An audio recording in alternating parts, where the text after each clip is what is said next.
ومن ذلك ما ذكره الإمام ابن الجزري رحمه الله تعالى عن الإمام أحمد ابن إبراهيم الهاشمي أنه قرأ عليه أبو جعفر ابن الزبير رواية ورش عدة ختمات قال ولم يجزني. قرأ عليه عدة ختمات قال ولم يجزني. ما بالنا نحن في هذا العصر يقرأ بفاتحة الكتاب ثم يجيزه الشيخ كما أرى هنا في إندونيسيا. يعني أسمع هنا في إندونيسيا بعض المشايخ يقرؤون بالفاتحة بفاتحة الكتاب ثم الشيخ يعطيه الإجازة. لو يعلم أن الإجازة سوف يترتب عليها بعد ذلك أشياء كبيرة، أشياء عظيمة جدا، ولو يعلم هذا الشيخ هذا التساهل في كتاب الله عز وجل وفي إعطاء الإجازات بدون وجه حق ما فعل هذا، والله ما فعل هذا. نجد من يقرئ بالفاتحة ويجيز، ومن يقرئ ببعض القرآن ويجيز، ومن يقرئ اختبارا ويجيز، ومن يقرئ نظرا من المصحف ويجيز الطالب ولا بأس. ولو رجع إلى المتقدمين من رسول الله صلى الله عليه وسلم كيف تلقى القرآن من جبريل، وكيف تلقى جبريل من رب العزة، وكيف تلقوا الصحابة رضوان الله عليهم من رسول الله صلى الله عليه وسلم، كيف تلقوا القرآن، كيف أخذوا القرآن عن رسول الله غيبا عن ظهر قلب، ختمات كاملة. هذا هو التواتر في السند. إنما الذي نجده الآن في الساحة القرآنية إنا لله وإنا إليه راجعون. Baik, yang kedua temanya di sini adalah tentang urgensi dari ijazah Quran dalam membaca dan membacakan atau membelajarkan Al-Quran kepada orang lain. Tentu yang tidak diragukan lagi bahwasanya meminta atau memohon ijazah dalam pembacaan Al-Quran dengan bacaan yang benar, dengan sanad yang tersambung hingga Rasulullah sallallahu alaihi wasallam adalah perkara yang terpuji di dalam syariat Islam.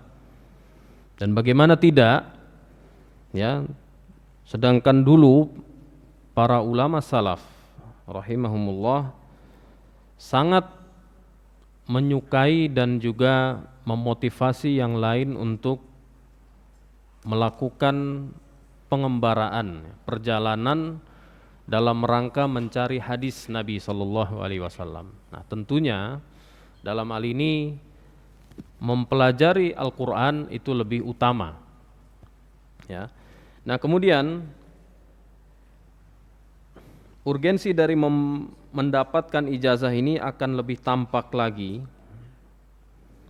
saat, ya, kita mengatakan bahwa tidak sah bagi seorang pun untuk membacakan, artinya membelajarkan Al-Quran seluruhnya kepada orang lain, kepada murid, hingga dia memiliki ijazah dalam Al-Quran dan dia telah membacanya seluruhnya kepada para masyaikh, para guru yang benar-benar mutqin, yang benar-benar memiliki ilmu yang mumpuni. Kemudian barulah si pembaca ini diberi izin, ya, ijazah ini pada hakikatnya adalah izin untuk meriwayatkan. Jadi diberi ijazah, diberi izin untuk mengajarkannya kembali kepada orang lain.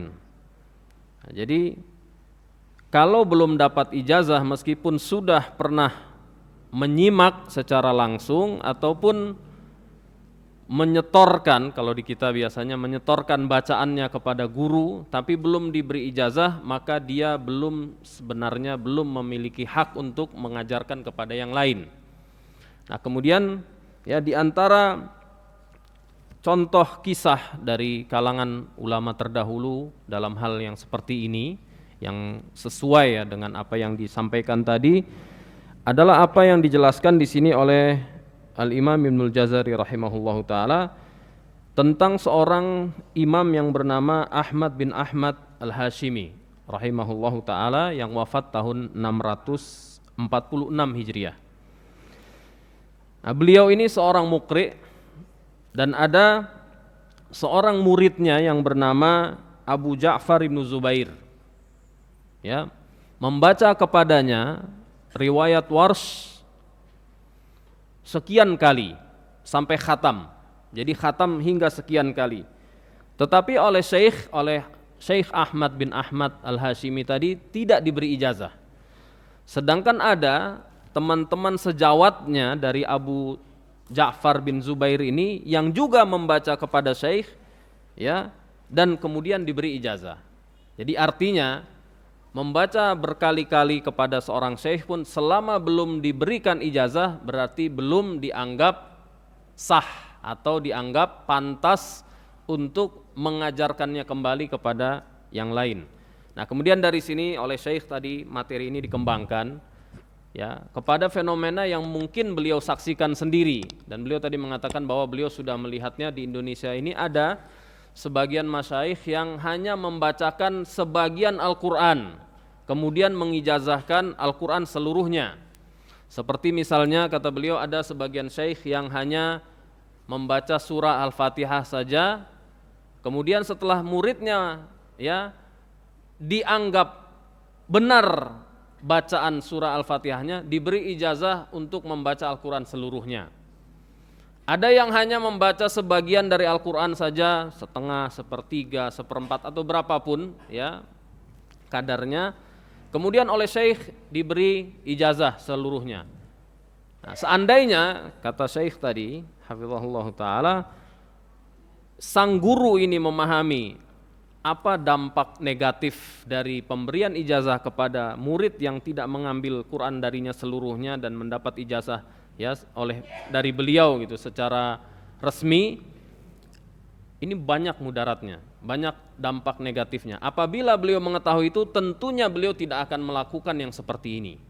Jadi artinya memang harus melewati tahapan talaki yang benar ya dengan proses yang sempurna bersama syekh. Jadi membersamai syekh, membaca, menyetorkan bacaan, menyimak, dikoreksi bacaannya dari awal hingga akhir, hingga tuntas seluruh Al-Quran dibaca, barulah diijazahkan oleh syekhnya atau diberi ijazah oleh syekhnya.